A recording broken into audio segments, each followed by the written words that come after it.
Hey guys, Mr. Bowman here. Our final type of graph, our new one that we're looking at today. The learning objective is in black up the top left, and we are learning to graph the absolute value of given functions. And in particular, I've got a little formula down there, y equals x. Those horizontal lines, vertical lines, sorry, up and down, means the absolute value, and I'll explain what that means of ax plus b, and then at the end, plus c. So again, a very similar theme to all of the formulas we've been looking at. We've got an A that changes the width or the shape of it. We've got a B that moves it left to right, and we've got a C that moves it up or down. But let's get into what exactly the absolute value means, and then we'll get into what the equation actually does. So the example I want to start off with is y equals x. And you'll see that's just a straight line. And at every point, negative 1 is equal to negative 1. Negative 4 equals negative 4, and 5 equals 5, and so on. The x and y values are always the same. And what the absolute value function does is the absolute value, it converts a negative number. So if the inside of the absolute value signs is negative, that will switch it to being positive. And what I mean by that is, if we have a look at this graph, y equals x, anything below the origin, those are all negative values. And under an absolute value graph, all of these negative values will switch and become positive. And we'll have a V-looking shape. And what I'm going to do is I'm going to type that into our equation. So y is equal to horizontal line x. And what we'll see is there's been no change to the positive numbers running up on the right-hand side, but all of these negative ones that were represented by that purple line, they've been switched around and they've become positive. And that's what the absolute value means, is it kind of relates to measurement. For example, if I'm measuring a bit of wood and how far I am away from something, I'm going to have a negative measurement. But that probably means is that if it's negative 2, it probably means I'm 2 meters away from that, so it converts it to a positive number. And just another interesting example to show you how the absolute value does work. Let's have a look at a good trig graph. So let's do sine x.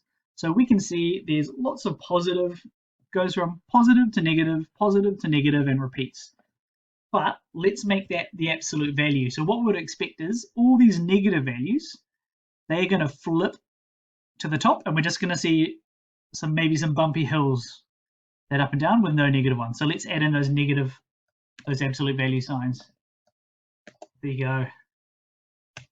And you can see that's exactly what's happened, is those red lines have flipped up to become positive. They've been reflected, so to speak, in the center of that graph. And now we've just got some rolling blue hills that represents the absolute value of sine x. So hopefully you got a good understanding of what the absolute value is. It converts negative numbers into positive numbers. So I'm just going to get rid of that. We're now going to specifically focus on the formula that we've got in front of us. And we're going to forget about absolute values of sine, of logs, of cosines, of all that stuff. It's just the absolute value of linear equations that we are going to focus on. And let's put an example here. So y equals absolute value of x. So we've said that before. This is y equals x, except the negative values that should be over here have flipped to now be negative. So we've got that V shape. Like a parabola, we can actually move this V shape around using 0, 0 as a reference. So you bet ya, if we add 1, that's going to change it from 0 to 1. And again, if we go minus 2, that's going to drop it from 0 to minus 2. So same features as always. So let's write that down on our notes. So that's going to move it up and down. And B, no surprise, B is going to move it left or right. So let's say I'm wanting to move it to positive 1, that means I'm going to have to do negative 2. And we can see that's been moved across to negative 2. And vice versa, let's say I want to make it negative 3, I'm going to go plus 3.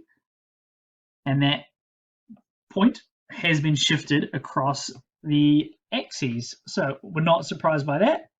So that there is going to move it right or left.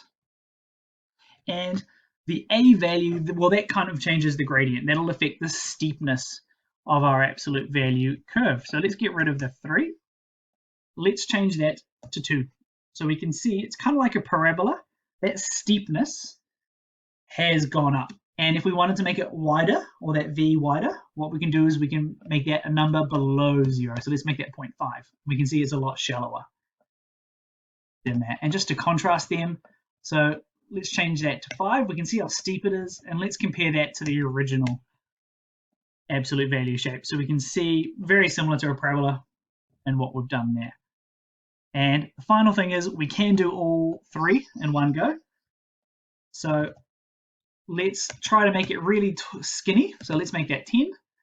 Well, let's try to move that across to +3. So it's going to become -3. And let's move that up to +2.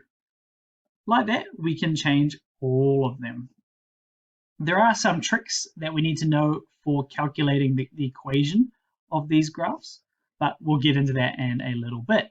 So what I'm doing is I'm going to pause the video, and then we're going to get into coming up with an equation of a given absolute value graph. Hey guys, we're on PowerPoint now, and we've got a given absolute value graph on the right, and we've been given our formula up the top right as well. So y is equal to a times the absolute value of x plus b, and then we're going to add c to that as well. So our first step, as always, we try to figure out the b and the c values. How much has it moved up or down? How much has it moved left or right? So we can see we've moved up by 1. So that means our c is going to be +1. And we can also see we moved across 2. So that's gone to +2. So the negative value of that would be -2. So b is going to be -2. And we've based that off our reference point, which is not the turning point or the vertex, but the point of our absolute value graph. So what I'm going to do is I'm going to use that information and our formula in white to pull together the first bit of our formula. So y is going to be equal to a, we don't know that yet, x minus 2 plus 1. At this point here, we now need to figure out what a is. We can mathematically, algebraically solve for that. So let's use this point here.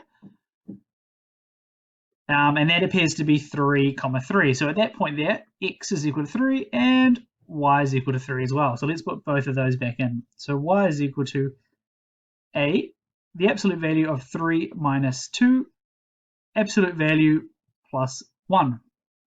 We then follow through and do the maths.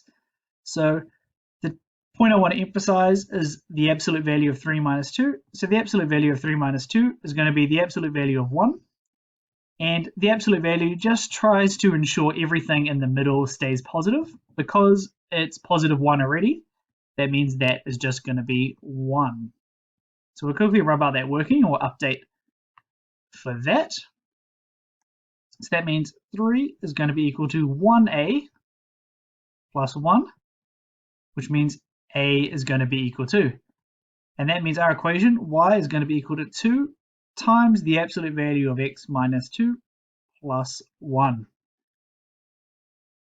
Okay, and at this point here, I do want to make another note. So we picked a number that was on the positive version of the line. So that there has a positive gradient because it's going up. Just want to demonstrate, if you picked a number on the negative side of that parabola, we're actually going to change pen colors to go through this, of this absolute value graph rather. I'm just going to show you that we will still get the same answer. So at that point there, x is going to be equal to 1 now instead of 3, and y is still going to be equal to 3. So let's plug that into our formula at this point here. So 3 is going to be equal to a times the absolute value of 1 minus 2 plus 1. And I just want to emphasize this maths here. So the absolute value of 1 minus 2, that's going to become the absolute value of minus 1. And what the absolute value does is that converts negative numbers to positive numbers. So because that's -1, that's going to be converted to +1. And what that does mean is we'll be able to follow that through. So +1 times a is a. So that's going to leave us with 3.